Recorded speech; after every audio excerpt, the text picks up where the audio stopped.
Hi guys, and welcome to my YouTube channel. My name is Zwannda, and if you're new to this channel, be sure to press that subscribe button. Also like and comment. I really appreciate it if you do. Also, if you are a regular subscriber, I'm becoming such a YouTuber, I love it. Please be sure to comment as well and engage in the video, okay? So in this video today, I want to talk about what it means to have the repo rate increased by 25 points. I mean, yes, the repo rate is 25 points, but what we want to know for real is, what does this mean to my pockets? You just want to know, how much more am I going to pay? How much less does this mean I have on my pocket? Okay, so that's what I'm going to talk about. So I will talk about the prime rate. Generally, I'll talk about what happened in 2019, and then obviously getting to the point, giving you some examples on the numbers, like what does this mean to us, okay? So it has just recently been announced that the repo rate has been increased by 25 points, which is equivalent to 0.25% plus on the prime rate, okay? So the current prime rate is 7.25, meaning that with this 25 points increase on the repo rate, this is equivalent to 7.5% on the prime rate. So the prime rate is like the thing which you need to understand. I mean, I get the repo rate, but the prime rate is where we get our reference point when we borrow money. So prime rate simply means a standard lending interest rate that the bank has set to a person with a standard credit score. So if you have a standard credit score, your prime rate or your interest rate will be equivalent to a prime rate, which is, for now, as of today, 7.5%, okay? So if you have a great credit score, they give you prime minus. It could be prime minus 1, meaning that you can borrow a car and a house at an interest rate of 6.5%, which is great. However, the opposite is true. If you have a really bad credit score, they can give you 9.5, meaning that 2% increase on the prime rate. So it's like a reference point on the interest rate that we get from the bank. Okay, that's what it is, right? So today, like I said, it was increased by 25%, which means it is 0.25 on the current prime rate equivalent. For now, Jesus, English is running away. For now, the interest rate is 7.5%. Okay, we got that right. So if we go back a little bit, right, we'll remember that in 2019, the prime rate was 10%. So meaning that if you had a standard, a good credit score, you would be borrowing a car or a house at about 10%, okay, depending on your credit score, at 10%, which is the prime rate. And if your credit score was great, they could give you a prime minus, which could have led you to about, maybe 9% if it's prime minus 1, okay? So also, this thing of interest rate, it doesn't change with the repo rate for everyone.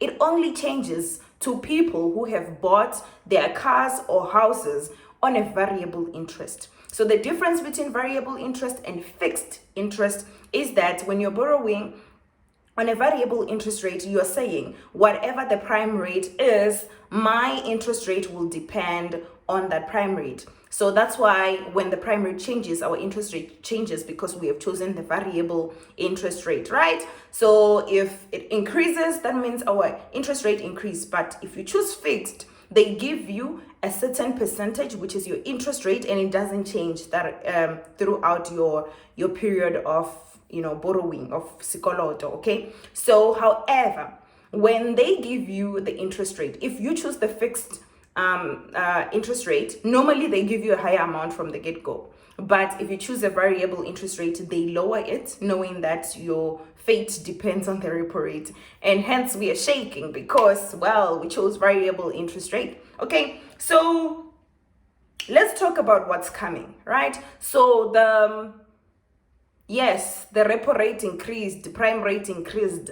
Then your interest rate for whatever that you own, let's say your car and your house, right, is going to increase, meaning that your installment as of next month is going to be more. Okay, that affects our budget. It affects everything. It affects our budget, the way we budget. That means that we might need to cut down some things just to make sure that we get the amount that our installment will increase by, so that we can add it to the installment. Okay, so I think let's not be too scared, because 0.25% distributed in a period of maybe, let's say, 5 years, if it's a car, it doesn't amount to a lot of money. But here, the reason why I gave you the background that in 2019 we were at 10% interest rate, it's for you to keep in mind that there's possibility that this can hike up back to 10%, because it was dropped by 275 points in 2019, which was equivalent to -3% on the prime rate. So we moved from 10% -3%, and then we were on 7, which was amazing. And if you're smart, you kind of try to pay more at that period so that you can reduce your skoloto, so that whatever that is remaining when the prime increase, your interest rate still, or the charges on the interest, it's actually less, because you would have paid more. Okay, so I'm just gonna give you an example of the numbers so that you can have an idea of how to plan, and I'll also give you a tool that you can use to calculate this, because they are there online. Okay, so if you are owning a car that is 280,000. I mean, I know you guys own expensive cars, but here I'm giving an example with a car that cost 280,000 rand, and you bought it at, maybe let's say last year, when the prime rate was 7.25.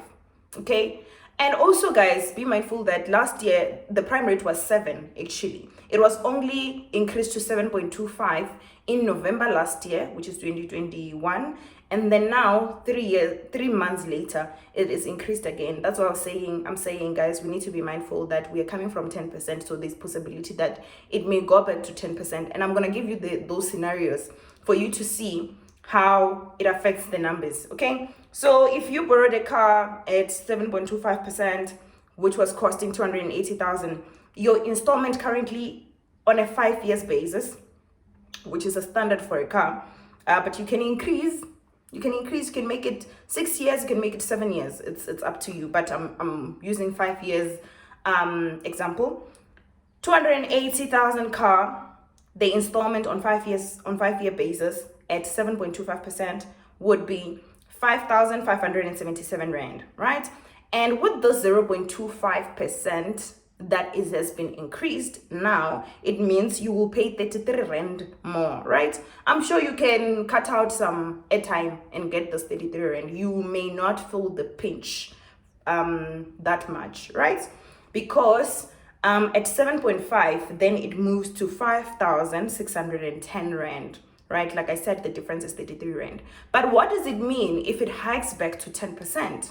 Because, well, we need to make sure that we are prepared, so that when it gets back to 10% or if it ever gets back to 10%, we are aware, we are mentally ready. So if it ever gets back to 7 to 10%, that means that for a car that is 280,000 on 5 years basis and 10% prime rate, and obviously you would have gotten your installment on prime, this is my assumption, you will pay 5,949, which means the difference from the 7.5, which is as of today, is 339 rand. Okay, so guys, for me, 339 rand on a month-to-month basis is a lot. I mean, 33 rand, it's okay, I can figure out what to cut out and get that 33 rand, but 339 rand is a lot. Also, it means cumulatively throughout, that means my installment has increased, my total repayment of the loan has increased, and to be honest, I'm trying to pay as minimal as possible on the